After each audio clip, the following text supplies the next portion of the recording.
In this episode, you will see how a modern food factory operates.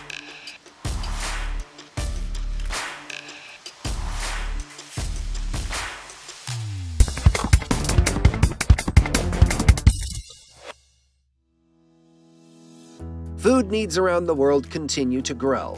This is why modern factories, which can guarantee effective food production thanks to advanced technological processes while maintaining ecological standards, are so important.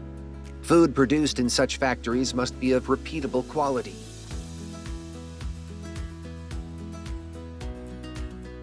What does it look like behind the scenes?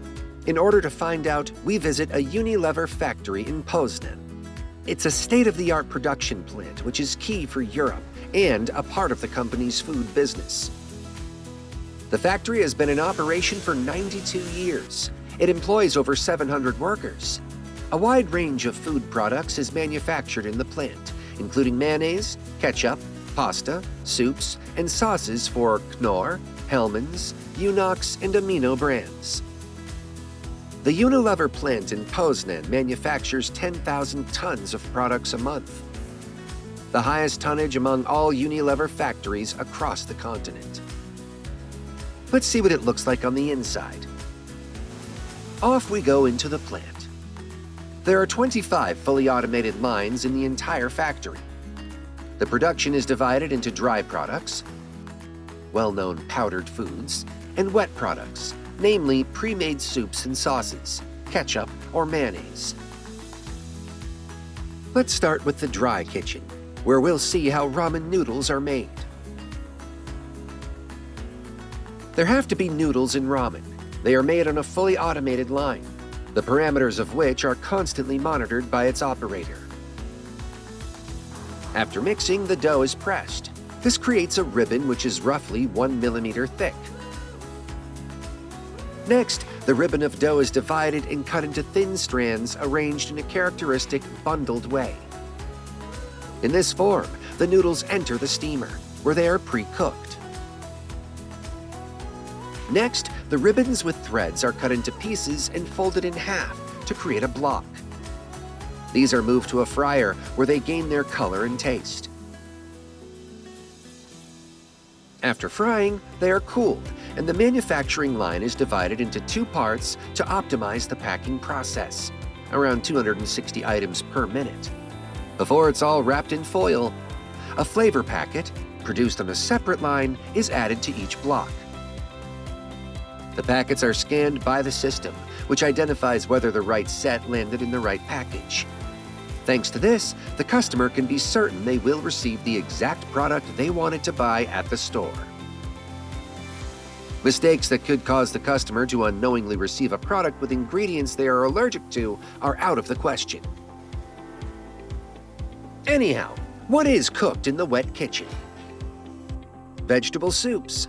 So it is vegetables that are poured into a container. Herbs, spices, salt, and sugar are added too. After mincing, the vegetables land in a 1.5-ton container to be cooked. A specially prepared creamy emulsion is also added to some soups. All done? The kitchen operator takes a sample from the cauldron and assesses its quality. Following the pasteurization and sterilization processes, the soups produced are poured into cartons or aluminum bags. Let's have a look at the laboratory, where a daily sensory panel is just being run. Products manufactured on a given day are tested here and compared to the reference sample. What is tested are the taste, smell, aftertaste, and consistency. The data is saved in an application and automatically transferred to the system, which swiftly assesses the sample. Let's not forget about the sauces that are produced on the cutting-edge manufacturing line. Artificial intelligence autonomously adjusts the parameters in reaction to the changes in the conditions of the process, such as the temperature of the raw materials used to maintain high and repeatable quality. Manufacturing line operators use an application based on AI solutions. Thanks to the app, it was possible to reduce the downtime resulting from malfunctions. With the aid of artificial intelligence, a worker can now fix the problem on their own, without the maintenance department. The manufacturing parameters are registered in the system every day, so it's possible to continuously monitor the efficiency of all lines. This allows for the implementation of many improvements. One such spectacular solution was the optimization of water consumption in the process of washing the installation and pipes after the manufacturing process, which reduced it by 5,000 cubic meters, or as much as 2 Olympic pools. Finally, all the products in cartons are placed on pallets by robots and moved to the main warehouse. From there, they will travel to enthusiasts of fast and delicious cuisine all around Europe.